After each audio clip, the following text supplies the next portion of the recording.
Hello my lovely Aries.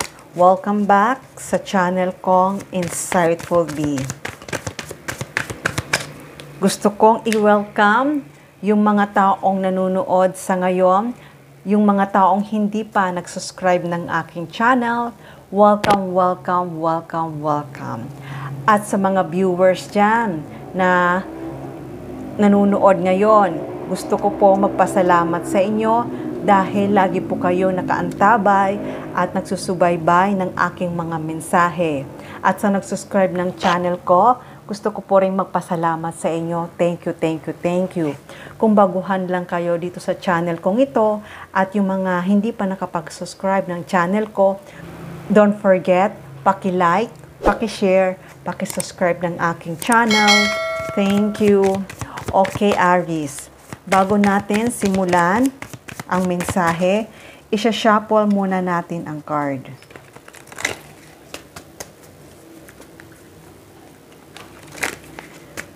Okay, Aries, simulan na natin.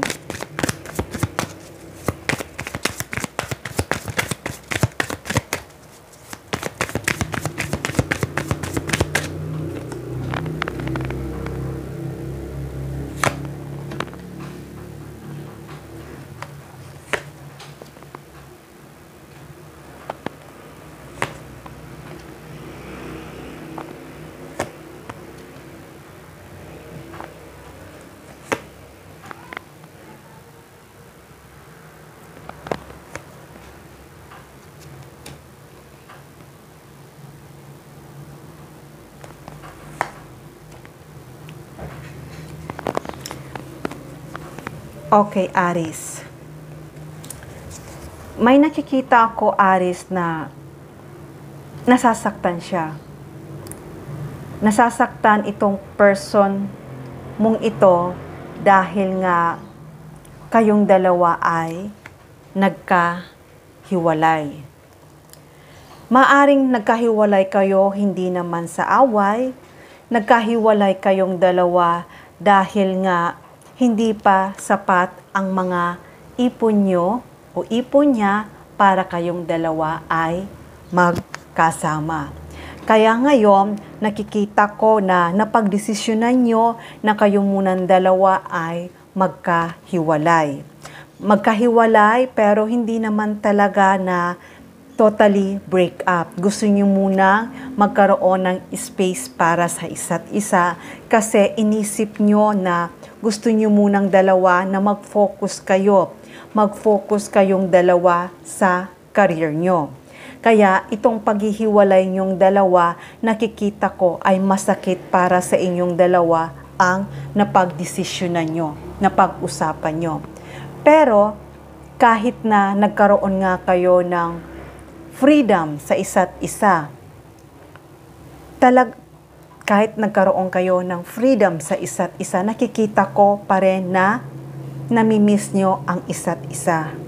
Namimiss nyo yung mga good memories na magkasama kayong dalawa, pero kailangan nyong gawin yon para pag okay na ang career nyo, nakikita ko na ang desisyon yung dalawa ay magsama ulit kayo kung talagang kayong dalawa ay para sa isa't isa. Pero, Aries, sa nakikita ko ay itong person na to na nagkaroon kayong dalawa ng space, nakikita ko na siya talaga ang soulmate mo.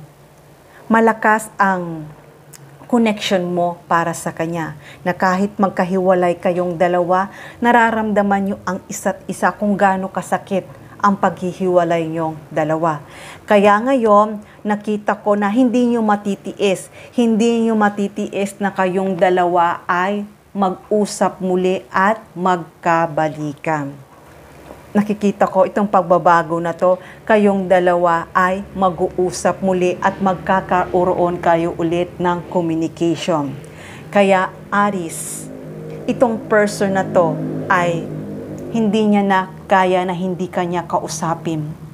Talagang gagawa na siya ng way na kung hindi man ikaw mauna makipag-communicate para sa kanya, itong person na to ay gagawa na siya ng way na makausap ka na niya. Kasi akala niya na itong separation na to ay makakabuti para sa inyo. Pero sa nararamdaman niya ay hindi pala. Lalo siyang nasasaktan dahil nga namimiss niya yung mga pag-uusap nyo, yung mga magagandang alaala na nangyari sa inyong dalawa. May nakikita ako na isang napakagandang balita na matatanggap mo sa person na ito. Itong person na to ay makikipag-communicate na ito para sa iyo. Alam ko rin na naghihintay ka. Naghihintay ka rin para sa kanya. Tinitiis mo lang na hindi mo siya kausapin dahil nga may napag-usapan kayo. Pero hindi mo rin kaya. Namimiss mo na to.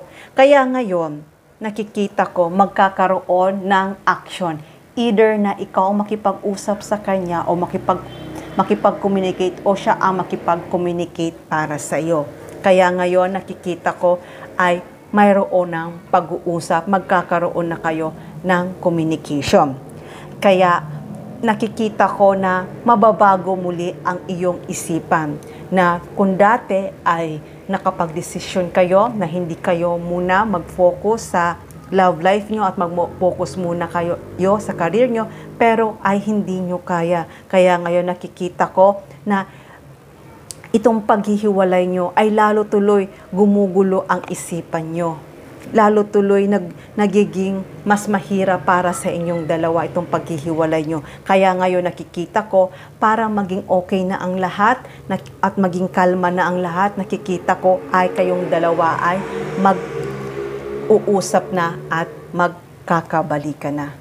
Kaya ngayon, Aries, nakikita ko na nasa tama ang desisyon nyo na kayong dalawa ay magkaayos na muli at magkabalikan na. At hindi lang yon, kahit na nakikita ko kasi kahit na kayong dalawa ay magkarelasyon, nakikita ko naman na magiging maayos pa rin ang karir nyo.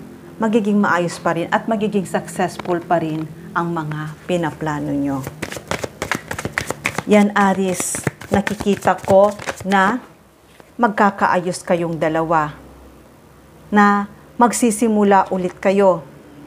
Kaya mababago muli ang iyong mga pinaplano. Itong pinaplano nyong ito na muli kayong magkausap muli. Muli kayong magsama ulit. Muli kayong magkabalikan. Kaya sa nakikita ko ay talagang itong person na to ay pupunta na ito para sa iyo at magti-take action na siya. Babalik na ito sa iyo. Babalik na. At alam niya na ikaw talaga ang tinadhana para sa kanya. Ayan. Ayan, Aries. Nandyan ang Wheel of Fortune. Siya talaga. Kahit nasa trabaho siya, naiinip na siya. Nagsisisi siya kung bakit hinayaan niya na kayong dalawa ay magkaroon ng space. Kahit nga nasa trabaho siya ngayon, kahit nagpo-focus siya sa trabaho, hindi pa rin siya makapag-focus kasi hindi siya masaya dahil ikaw nga talaga ang nasa isipan niya. Kaya ngayon, talagang handa na siya na balikan ka niya. Mahal na mahal ka nito, Aries. Handa na siyang balikan ka niya. At nakikita ko na itong pagbabalikan yung dalawa, nakikita ko ay hindi na muli kayong magkakahiwalay pa. Dahil naramdaman nyo na yung magkahiwalay kayo ay napakahirap. Napakahirap. Kaya ngayon ay talagang i-end nyo na. I-end nyo na itong paghihirap na nararamdaman nyo. I-end nyo na itong paghihintay nyo sa isa't isa. Kasi ayaw nyo nang ma-stuck. Dahil alam nyo naman sa sarili nyo na kayo talagang dalawa ang tinadhana para sa isa't isa. Kaya ngayon, nakikita ko ay handa na siya.